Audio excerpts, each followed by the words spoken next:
Good morning, everyone, and thanks for taking the time to join us for our Zeald webinar series, Digital Marketing Housekeeping for 2021.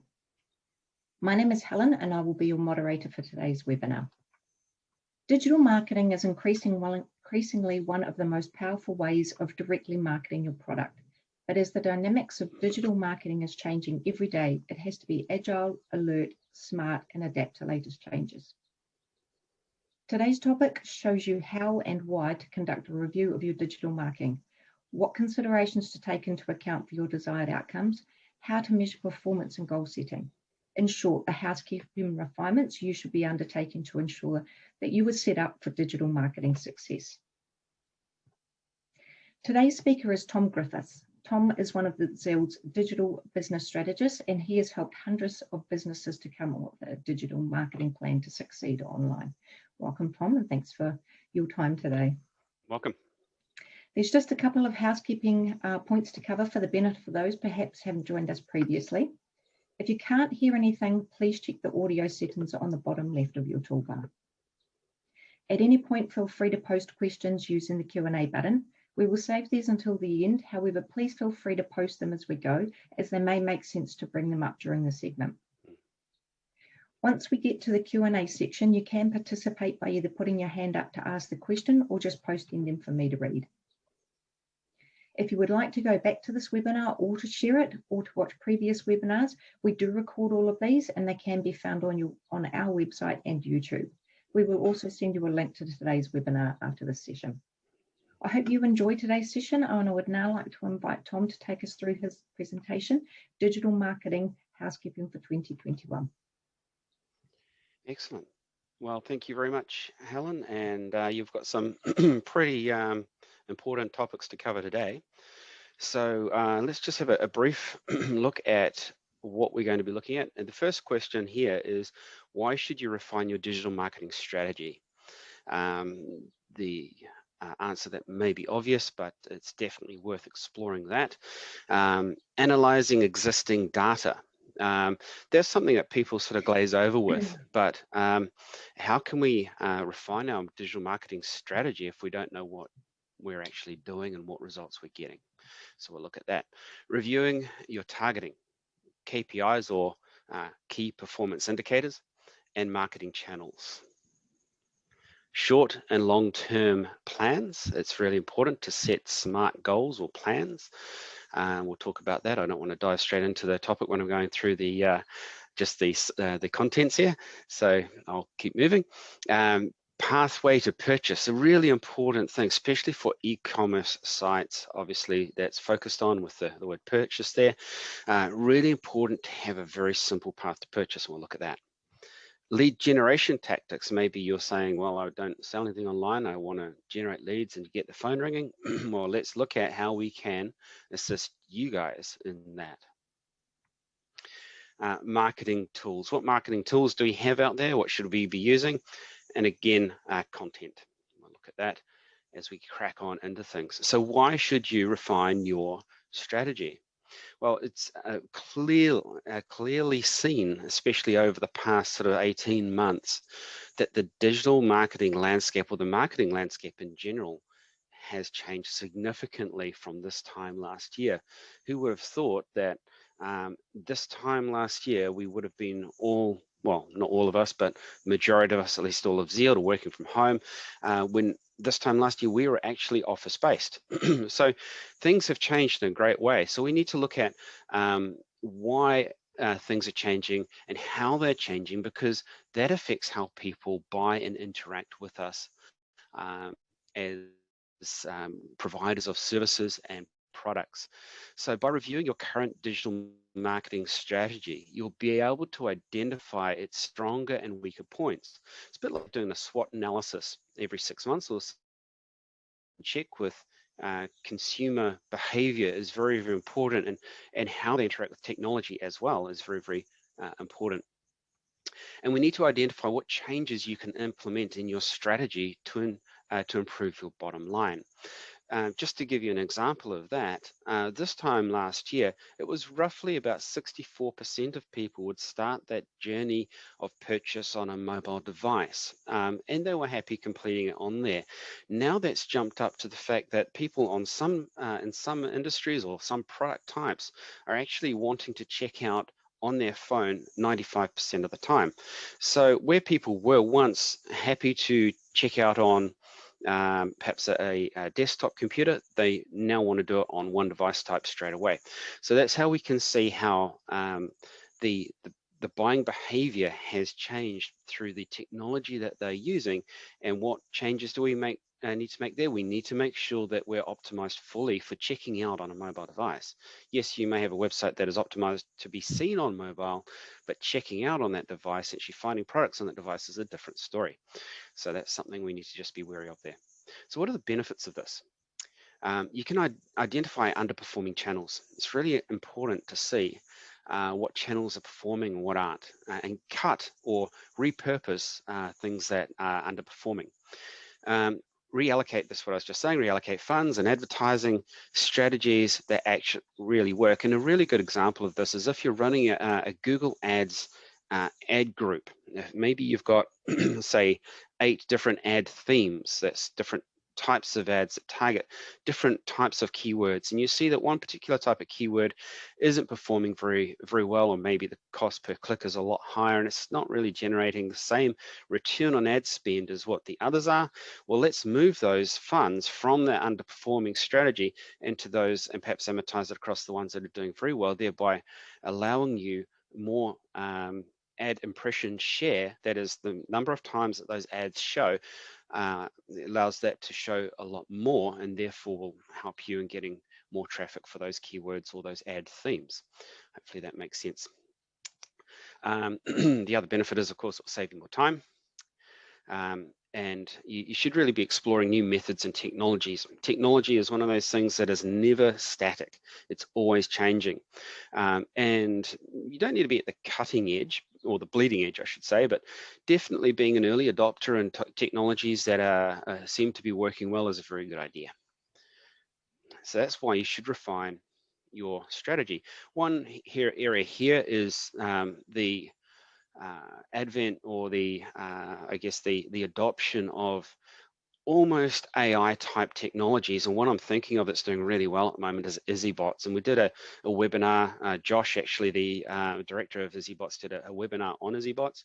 It's definitely, if you haven't heard of EasyBots, it's one to have a look at if you think that an interactive chat is an area where that would benefit you. If you want more on that, you can definitely ask questions about that or watch the webinar that was held a few months ago. And this is, of course, the big one, is that you can realign your strategy to your customers' needs. That's really important. There's no point in doing something where your customers' needs aren't being met, because you won't sell much. So continuing on why you should refine your strategy. Specific areas to review and reevaluate when you're updating your digital marketing strategy. Well, of course, we need to review and evaluate existing data. Now, the way you do that is you should have some form of analytical reporting within your website. If you have a Zest website, it has a basic reporting package that is in the back end of the site. If you have another type of website, then I suggest, if you haven't got it, that Google Analytics is your industry standard. So if you don't use Zeald as your website developer or marketing specialist, then I suggest you ask whoever it is that looks after your website to drop in the code so that you can start having some decent reporting and set some goals so that you can start seeing what is going on in your website. You need to be reviewing that existing data. We should be looking at targeting. Why should we target? Who do we target, and so on. We'll get into that in a bit later on. We need to set, like I was saying, from this existing data, some key performance indicators. That may be some such things as you want to sell a certain number of items. Maybe it's as simple as that. Maybe it's that you want to have, if for every 1,000 people through your website, you want 300 to buy from you. That's about 3% in terms of a e-commerce website. That's not too bad. In fact, that's very, very good. But setting those key performance indicators, goals that are going to stretch you, of course, but are realistic, is very important. The way you do that now is you look at where you are and you set that benchmark, and then you look to improve those things. They can be improved by using certain techniques to ensure that the website performs better. Or the other side of it is that you target your clients and through marketing channels a lot more effectively than you perhaps are. And that's what we're talking about there. What marketing channels are you using in order to bring people in? Are they effective? How do we measure that? We measure that from our existing data. Setting some short-term and long-term plans is very, very important. That is driven from your key performance indicators. That's your benchmark of where you are. You set these goals, you refine your marketing channels, and then from these goals here, you're starting to lift the performance, and then you can lift your KPIs. Looking at the pathway to purchase is so important. If your clients find it difficult to find your products, they're not going to buy. They'll go somewhere else where it's easy to do business. One way in which we can ensure that we have a very clear path to purchase if you have an e-commerce site is you can use something like Google Shopping to put people straight onto the product page. In that way, they don't need to go searching around your website to find what they saw advertised. You're landing straight there. In terms of a lead generation website, we want to make sure that the landing page that they land on, that builds trust and credibility and relevance. It removes any sort of stumbling blocks that they may have to want to reach out to you. Building trust and credibility through things like testimonials is very important, and then making it really clear and really simple where they can find the information they want. If they need to be able to read about the service that you offer, giving them a clear way to reach out to you is very, very important. So that's a little bit on the lead generation side in terms of path to purchase. Lead generation tactics. It's very important to understand the way in which your clients purchase something. And what I mean by that is if you're buying something that is a very quick fire type of decision, you won't, that path to purchase or that decision-making process is quite short. And there won't be a lot of support needed. You just need to motivate them enough to reach out to you. Then your salespeople can do the job and sell to them. If you're buying something that takes a little bit more consideration, maybe something like a fridge, or maybe something like a car is an obvious one, or something where there's a larger decision, and usually larger ticket items take a larger decision time, there may be some need in order to reassure and nurture them before they actually start to reach out to you. So we need to think of things like lead magnets and so on. We'll talk about that a bit later on, but how do we generate leads? What tactics can we use there? Marketing tools. Well, there's lots of marketing tools available to us. It's just a matter of knowing which ones are right for you, and we'll talk about that. And content is so important. One of the things I often see on e-commerce sites is that products have very little content on them. If you were to go into a store in order to buy a piece of clothing, and you were met by the shop assistant, and you said, "Why should I buy this particular garment?" And they said, "It's red and it's a large." You're probably not going to be too motivated to want to buy to them. You probably think they're a bit weird and want to leave.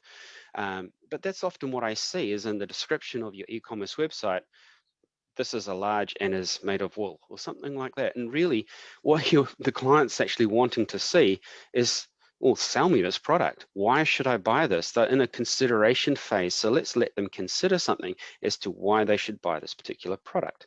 So it's very, very important that your content there sells the product. That's one thing. And of course, content, as we may all know if we're getting schooled up in things like search engine optimization, is something that Google indexes. And the keywords that are on that page will be indexed and categorized by Google, put into its little digital library, so that when someone puts the relevant keyword terms, your product comes and your service comes up and can be found. So it's very important to have good targeted content that sells. Sales copy is what we call that. So gather your data. Let's gather our data together. Let's understand our data. So gather all available consumer data to help you create data-driven decisions for your digital marketing strategy. It's very, very important. Review and analytics, social media insights, and customer responsibilities to identify changes in your consumer behavior. Now, you may think, well, I don't do this sort of thing. This isn't me. I want to run my business. Well, Zeald offers a digital marketing strategy session and a website audit free of charge. So that's perhaps one thing where you can phone us up and ask us to assist you in understanding this better. So that's something you can take benefit of. So here's a few ways in which you can utilize data. You can check your spending and return on ad spend, ROAS, return on ad spend. So what that means is you may be spending, say, $1,000 on your digital marketing in a month, which is not uncommon. That's actually probably at the lower end. And perhaps your return on ad spend is $5,000, which again is not uncommon to have a 5-to-1 return. So there we can see, well, what can I affect through this to lift this return on ad spend, perhaps not even without spending too much more here. Is that possible? Yes, it is. How? Well, we need to look at the data. So return on ad spend is incredibly important. And this is where a lot of people see digital marketing through the likes of Google Ads, search engine optimization, Google Shopping, and perhaps display or YouTube or social media as something they put in the loss category of the ledger. If you imagine your accounting ledger, you got your profit and loss. Well, they put it there or over in the liabilities column. That's, in my mind, the thinking's wrong there. They actually need to put that into the asset column or the positive column, because this here is an asset. This is a spend that is going to return for you a profit. At least it should if it's working right. If it's not working right, we need to look at the data and get it functioning as it should. So hopefully that makes sense. We need to look for quarterly trends. Not everything is going to be month on, month out. There are a lot of businesses that are based around the seasons, as you will.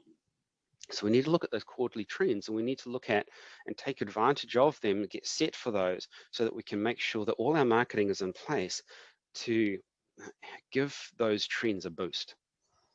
It could be in there that we formulate an email campaign to send that out at the right time, maybe something like that. We need to look at how external factors, such as the pandemic, have affected the effectiveness of your digital marketing campaign. And in many cases, the effectiveness of the digital marketing campaign has skyrocketed. It's really had a very positive benefit on digital buying behavior. Now, we need to discover as well more about your customers' preferences. It's very, very important that we understand the customer's preferences, because that means that we can refine what we're doing and present what they prefer more often and at relevant times. So it's what we can do with the data. It's very, very important. So we need to look and reevaluate our KPIs, our key performance indicators. Well, what do they look like? These key performance indicators that you set determine how well your campaigns are performing and how they are helping you to reach your goals. So when refining your digital marketing strategy, make sure that you revisit your old KPIs in every platform. This is really important. It's a bit like reminiscing for a while and having a look to see what you were doing 6 months ago or a quarter ago, whatever it is. We need to look at that and perhaps look back a bit further and start marking a trend. It's really important to graph those. We need to evaluate whether or not the KPIs that you set reflect the exact elements of what you want to track for your business. For instance, is the the KPIs or the key performance indicators reflective of your business outcome. That's kind of critical. And that runs straight into the next part, which is change your KPIs or key performance indicators to match your business goals. It's kind of obvious to say, but it's surprising how many times that we've helped people with their website, and we've had to refine it so that the outcome of the website, what the website's looking to do, actually matches the business goal. Because in some cases, there's been a misalignment. So it's very important to make sure that that's happening. For example, track conversion instead of clicks if you want to know how many people you have successfully converted in your website. Clicks are, in many cases, a vanity metric. What matters is the conversion point. And what is being converted? Are they buying something? Are they reaching out to you by phone call? What's that phone call worth? Every time someone phones up, there you can put a figure on that. Well, most of the time you can put a figure in that and say that phone call is worth $240 to me. So I'm going to make sure that I answer it right. And that's how you for perhaps a lead generation website, work out your return on ad spend. Again, if you want assistance with that, it's something Zeald can help you with. So how do we reevaluate our KPIs? Well, here are some of the ways in which we can do this. We can look at our total number of qualified leads. That's an obvious one. Our total conversions. We can look at our conversion rate. That's really important because if our conversion rate is low, it may be that we need to ensure that we rejig our marketing and make it more effective. It may be that there's a misalignment in expectation. People arrive on the website and they go, oh, it's not quite what I expected, and they're leaving without converting. So we need to look at our conversion rate. And of course, the average purchase value is also an area that we can have as our sales KPI. That's an important one because if we can lift the average purchase value with the same number of conversions, then we're just simply making more money from the same amount of marketing. So very, very important. So we'd look at our engagement KPIs. It's website traffic. How many people are actually coming to our website and through what channels? Website clicks. How many people are actually clicking through to certain areas of the website? Are they going and delving in and reading those second level pages? That can be important. In some cases, for some websites, that's not important at all because all can be performed from the homepage or the landing page.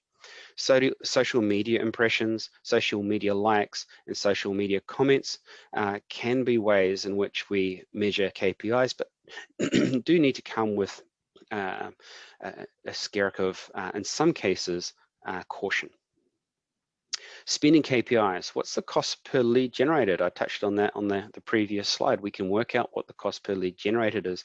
We can work out what it costs to convert someone into a client or to generate that lead or to sell to someone. We can work out the cost per acquisition and, of course, our return on ad spend. Online visibility and KPIs, we can look at our organic traffic, our click-through rate, our bounce rate, and average session duration. So these are some of the very important KPIs that we should be looking at. Sales, engagement, spending, and online visibility KPIs. And continuing, checking our targeting. According to CMO by Adobe, 60% of consumers say seeing content that isn't personalized would stop them from making a purchase. It's all about me. That's what it's about. So one common mistake among businesses is targeting multiple target marketing segments using the same type of content. And Meredith Hill said, when you speak to everyone, you speak to no one. People want to know or think that, probably perception is more important, that you're speaking to them. It's very important. Create groups targeted to target different types of people and develop content according to their needs. And this is very important for lead generation websites. And just to finish this paragraph, where they are in the customer buying journey. So not everyone's going to be at the start of the journey. Not everyone's going to be at the end, and you don't want to force people from the start to the end, but support that buying journey. Because if you're forcing people to the close. It's a bit like a used car salesman coming up to you and going, "Hi, welcome to my lot. Let's write up the paperwork, shall we?" And most of the time people are not going to react well to that. So we need to think about this sort of thing. And again, that's where we can help if you want to delve deeper into that. But this is very important that we speak to people, at least through perception, individually. So let's check our targeting, and we would call this in the marketing game a buyer persona. So we want to look at our demographic segmentation. You can target customers based on age, gender, education, marital status, income, and profession. Good ways to break these down. And you can do this today. If you were with your phone now, take a picture of this. It's really important to then go down, sit down at the desk and start breaking your clients into perhaps various different segments based on these areas through here. And this will help us target them better. There's your psychographic segmentation. You can target customers based on hobbies, interests, beliefs, values, lifestyle, and personality traits. It may be that you want to make sure that you're targeting people by hobbies because you sell boats. So because you sell boats, you want to target people only who are interested in water sports, sailing and fishing and those sort of activities, outdoor activities. Maybe advance that even to people who enjoy the outdoors, and it comes down to your interests as well. So maybe you can look at those ways of segmenting down on that, and then making sure that the medium channels that you're using actually reach out to these people. Geographic segmentation. Sometimes you don't want to sell to the entire country or world. You want to narrow that right down to your local area. Again, let's use the example of selling boats. Maybe you know that someone's not going to drive from Auckland down to Nelson in order to buy a boat. So you want to target people within a region, and that will also assist in if you're running some sort of click campaign that's chargeable, pay-per-click campaign, this will make sure that you are not burning money in areas that they wouldn't buy from you anyway. So these areas through here, area postcode, area code, postcode, country code. Behavioral segmentation based on brand interactions, spending habits, purchasing habits, product ratings, and product pages visited. Those are another areas that you can segment down through behavioral. Just moving down, if we do, there we go. So what we want to do is a quick audit of our digital marketing channels. What is performing well? Is it Google Ads? That's the bottom of the funnel. Which ones are taking so much of your time without delivering much return? Again, we want to remove that from you. It's burning your time. Your time is money. So we need to prioritize marketing channels that deliver the most return on investment in business and cut out those. You just need to be pragmatic. Just cut those out. You might like that ad. You might run well with you. Might have a really funny picture of a cat and something playing with some sort of ball that gets a lot of sort of interest, but generates no return because no one buys. So we need to make sure that we cut that out no matter how you feel about it. Remove channels that take too much time and resources but don't deliver you desired results. It's just burning money. And add channels that your customers actually use. This is the important. This is being pragmatic. Assign an objective and measurable metric or KPI, key performance indicator, to monitor the progress throughout the year. That's just pragmatic. So when we look back at our short and long-term goals, we need to make sure that we align these with, like I said before, business objectives. The short-term goals must be measurable. Your SMART goals, make sure that they're time-related, they're measurable, and all the rest that goes with that acronym of SMART, and be able to be completed within days or weeks. They are really short-term goals, and they're small wins that lead you to achieving longer-term goals. Your long-term goals, they take months or sometimes even years to complete, and they're often much harder to achieve. They are directly in line with your business goals and reflect how you want to grow your business. So as an example of this, say you're running an e-commerce site and you look at your short-term goal, you want to, without spending any more money, lift the average sale. Well, let's put an in-cart upsell feature on your website that grabs perhaps another, on average, $20, and that will then lift the overall revenue of the website without even needing to increase the traffic. And that may flow into some long-term goal that you've set in order to increase the revenue within a certain period of time in a certain budget. So we need to review our path to purchase, as was said. This is, you could say, an abbreviated or simple version of the marketing funnel. Down here, you've got, those ready to buy now. These are your customers. They've taken action. Let's just move through here. There's no singular linear path to purchase in this digital era. Purchases can be done through multiple different routes with many different touch points. And what that means is we can reach out to people no matter where they are within the funnel and get them through this, sometimes at a rapid pace. In some cases, people may not even know, it may be above this, they have no awareness of you, but we can create that awareness as well. That can pull them through from awareness to interest to desire into action pretty quickly, depending on the product type. And so these are the ways in which we can pull them through using targeted techniques, bring awareness, create interest, desire, and action. So you through here would have your Google Ads and your search engine optimization. Through here, you may have your social and your more stimulative campaigns and your email campaigns and other forms of marketing through there to nurture clients. And here you're looking at more definitely stimulative campaigns to ensure that a greater and wider marketing base knows about who you are.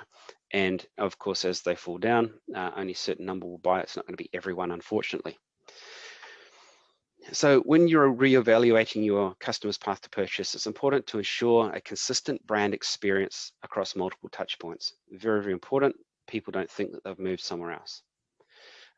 Remove as much friction in your customer's journey as possible. People do business with people that make it fun, easy, and simple. Use data to identify key areas of your path to purchase. What channels, campaigns generate the most conversions? Of course, we've covered that. It's very important. At which point do most potential customers drop off? Well, why do they drop off? How can we review that? How can we stop that? Can we turn that around? How do customers engage with your abandoned cart recovery and remarketing campaigns? The first thing I'd ask is, do you have one? If not, we're missing something here. And this is an area where we can start to nurture people who abandon a cart. Why do they abandon a cart? Can we get them back? And in some cases, we can get usually a small percentage, but a worthwhile percentage back. Continuing here with the path to purchase. Device targeting is so important. Most of the time these days, people are going to be looking at buying on a mobile device, even for larger purchases. It's getting crazy. Your customer's path to purchase can span multiple channels across multiple devices. Make sure your digital marketing campaign is optimized for all devices. So important. Identify patterns.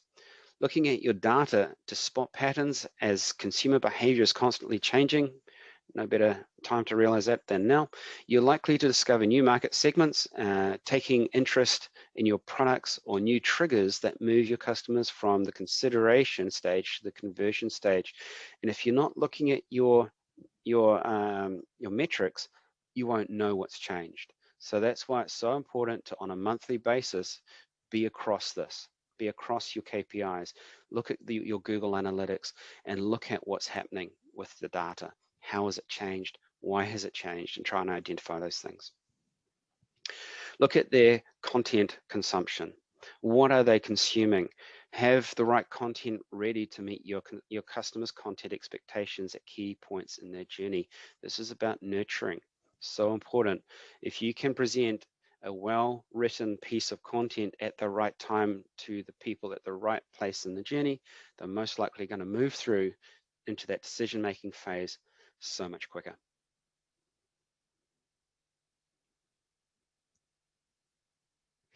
So lead generation, according to Investor, businesses that excel at lead nurturing generate 50% more sales leads at a 33% lower cost. I think everyone wants that, right?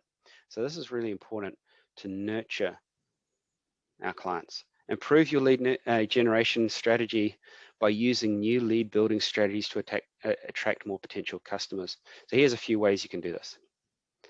Add CTAs, calls to action, and forms and key pages in your website. I see so many websites on their the second level pages have no calls to action. People don't know what to do. In fact, I've got lost in websites before and had to back it right out to the top and start again. Create videos or downloadable PDFs that customers can get in exchange for their information. In the marketing game, we'd call that a lead magnet. Now you basically making a trade here. It's, well, I have something of value to you. Well, then if you give me your name and your email, you can have this. We do this all the time. In fact, we did that for this webinar. You gave us your name and your email because it's of value to you for you to be here and listen to the webinar. Create giveaways or competitions. It's a very attractive way. As so long as you're not just going to get anyone and everyone, there's no point in giving away an iPad because everyone's going to be on that regardless or not of whether they want your product. So make sure it's sort of going to generate the right type of people or data coming through. Offer free consultations or guides. It's definitely something that can be done. Marketing tools. There are a few emergent marketing tools and technologies that marketers are using in order to automate processes, provide better customer experience, and improve their selling processes. And here's a few examples. Automated SMS, it's been around a while now. This is very good for banned account recovery, and everyone opens an SMS. So it's a really good thing. Definitely event reminders is very important. Emails, if we can grab their email at some stage in the process, then we can make sure that we're using them in the post customer service. If they've purchased something, of course, we've got their email, so we can use that. If they've reached out to you and said, hey, I'm interested in your service, of course, we have their email. Third-party schedulers for social media engagement is another way in which we can market to them. AIs through chatbots provide a rapid customer service. Again, I've got to push EasyBots. It's fantastic, and the price point as well. It's not full AI. It's nothing that sort of Air New Zealand provided at $3 million. It is reachable. It's achievable, and actually marketing through these channels are proving to be incredibly positive and profitable. Middleware applications such as Mesh ensure secure data transfer between multiple platforms and pieces of software. This is talking about integration. If an integration is something whereby you have your website co-joined to perhaps some form of third-party software, say MyOb or Xero or one other type of service, and this then allows that information to ensure, the mesh ensures that that information travels, and if it doesn't, I'll check it and go, yes, okay, I'll send it again, or whatever it is. So these middleware applications actually provide a real benefit to people who have and starting to get a busy website, a busy business as well. Developments like Google's structured data markup helper help create schema markups. Wow, what does that mean? Is what you just said in your head, right? So Google provide a service, a helper, that will allow us to structure your content on your website so that Google can index that content and place it within Google's digital library in such a way that it makes sense to Google. And you say, well, it's got to make sense to the reader. It will still make sense to the reader. In fact, it will be easier for that person to read. What it will mean is that you will be found in Google searches so much easier because Google knows what you're talking about. It has everything categorized. So you can use this new development of Google Structured Data Markup Helper to assist you here. If you want more information about this, you can actually Google it because Google has everything about Google, or you can ask us and we can sit down with you and have a bit of a strategy session and see how we can use this, this helper to help you. How can you optimize your content? Well, of course, we just talked about that with the helper. Old content has low chances of being seen and even lower chances of generating conversions. So there's many ways you can refine your content to help you improve your overall digital marketing strategy. This is critical to a healthy website. There are a few strategies you can use to improve your website and social media content. This is repurpose old content, create new content. See, the thing with content is sometimes people create it to be date stamped. It has dates or talks about certain things. You can bring that into the 21st century, if you will, and update that.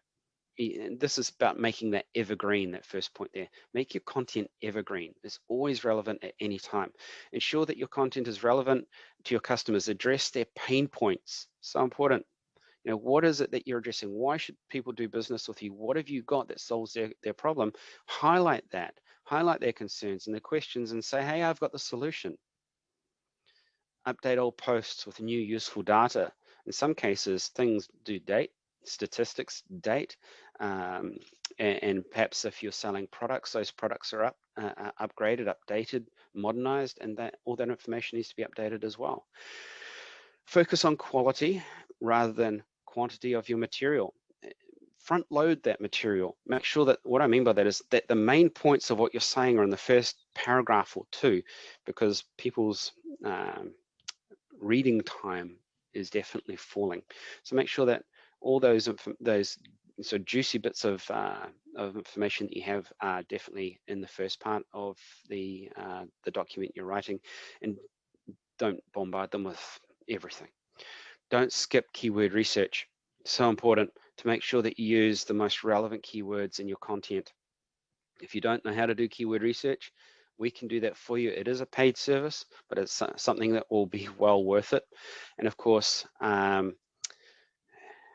just need to get that off my screen. I can't see my last point. Use paid campaigns to retarget your content. So that's so important that if you find that you have some content that's actually doing quite well and generating some form of return for you, don't just go, hey, congratulations to me. Actually advertise that. Run an ad campaign and get people through to that page. There's ways in which you can take benefit of really good content. So that's me. Hopefully you found that of value. A little bit longer than what I had intended, but I hope it was engaging for you. And now it's question time. Thanks, Tom. That was a very in-depth and insightful presentation about the importance of marketing refinement. Some takeaways for our attendees to consider from that presentation were to review and reset KPIs, track conversions over clicks, repurpose old content and update it to be evergreen, and gather consumer data to drive educated decisions for marketing strategy. Yep. So important. We had one question from Tracy Top, which is, how do we get customers back from cart abandonment? Yep, so that's a really good question, Tracy, and one that everyone wants to know the answer to, no doubt. So there are a couple of ways. One of the more common ways is via email. Now, we need a trigger, right? We need some way in which we get people into to give us their email. So that's one way we can do that. So if, for instance, they have already signed up, they have an account, if you will, with, say, the e-commerce website, then of course we have that already, and we can have that set up so that if they have that account, they can go through. Another way is we can actually gate the website so that if we see they're looking to leave, we ask them to sign up to have the cart sent back to them later, or some form of trigger that's going to get them putting in their name and the number, perhaps some form of little carrot of a discount if they come back and complete that within the next half an hour or something like that. So that's one way of doing it. Another way of doing it is through EasyBots. It's very, very good for cart abandonment. Again, we need to trigger that in some way. So we can't always get everyone back. We do rely on the fact that we do require some form of communication with them, and usually it's via email. And I hope that answers your question. Lovely, thank you. And just another one, how often should digital refinement be conducted? Well, I think you should be looking at your data constantly. I guess that's just the world I live in, that I'm always poring over statistics of websites and things like that. But yeah, I think it's a constant thing. You should be in touch at least once a week, looking at the data, seeing what's going on, ensuring that you're, highlighting particular things, looking at things that it may be concerning, and other things going really well. But definitely setting your KPIs is important, monthly KPIs. Bi-monthly KPIs is important, quarterly and yearly. It's very difficult to set anything else at the moment past a year. You can do, but a year in this particular game at the moment is a very, very long time. And as we saw last year, people's buying behavior changed in 3 months, and it swung dramatically. So I think setting goals for a year out is good, but they may be irrelevant by the time we get to there. So definitely those quarterly targets are important. Nice, thank you. Yeah, keeping on top of that. Tracy's just got another question. Is Google Shopping a free service?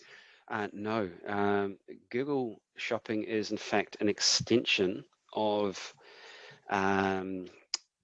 the Google Ads service. Now, there is a technical nature to it. So you would need some form of system that allows the products to be transported to Google Shopping, check qualified, and so on. So it would require also a click budget. So the likes of Zeald, we provide a Google Ads service. We use our mesh integration software in order to be that checker that then goes through to Google, and then Google Shopping allows your ad to be placed based around those obviously keywords. Very, very powerful. Places an image, a description, a price point, and lands people on the product page. So what that means is that people who click through have an incredibly strong buying intent, because they pretty much are all, well, I'd say 80% of the way there to that purchase. So we're getting in some cases some very, very good returns on Google Shopping. Does depend on the product, of course, like anything does, but I would highly recommend that every e-commerce site that sells a product that can be purchased quickly, i.e. I wouldn't do a car, they're on Google Shopping. It's usually good for that price point of around anything from your $10 through to probably $200 is sort of the sweet spot for Google Shopping. Nice, thank you. That's all our questions we have for today. Excellent. Thank you, Evan. Just to recap what you covered today, so whether you're just starting out or a bit of a veteran in the digital space, continuing to improve your knowledge and the fundamentals of your digital business is built around is an important aspect. What we know, by reviewing your current digital marketing strategy, you'll be able to identify its stronger and weaker points and identify what changes you can implement to improve your bottom line. Opportunity. It's never too late to review your digital strategy on your website and improve it. Get ahead of the competition by putting a plan in place to do this over a few months. Prediction. Businesses whose digital marketing strategy attracts and converts customers through an online sales funnel will be more successful. And recommendation. Focus on segmenting your target audience, or buyer persona as Tom called it, into 4 key areas: demographic, geographic, psychographic, and behavioural. So just onto our final wrap up. Zeald has helped over 15,000 businesses transform digitally over the last 20 years. If you would like support setting up marketing automation, or even getting an idea around a potential digital strategy for your business, then please get in touch. We provide free strategy or website audit sessions with our team of experienced digital business strategists, of which Tom is one. If you would like a strategy session, please provide feedback in the survey after the webinar. Our GEM, or Get E-commerce Movement initiative, is available to all small to medium businesses who need to get online. We're offering free website builds for e-commerce, service and charity businesses with a no sale, no fee hosting arrangement for the first 12 months. If you'd like to know more or know someone who could benefit from a free website build, please visit our website zeald.com for more information. For our next webinar on the 10th of March, again at 10 a.m, we're excited to have a guest speaker. The topic is quality over quantity cinematography tips with professional videographer and photographer Liam van den Beek. Liam will teach you how to capture your audience's interest and show you how to create exceptional content that stands out. So a very special thanks to our presenter today, Tom. We appreciate your valuable insights and extensive knowledge. And just a reminder to everyone that if you did miss part of the webinar or you would like to see it again or share it, we will be posting a video on our website and on our YouTube channel. And if you know of anyone that might benefit from attending these in future, please feel free to share the link to register. Enjoy the rest of your day, and we hope to see you at the next video session.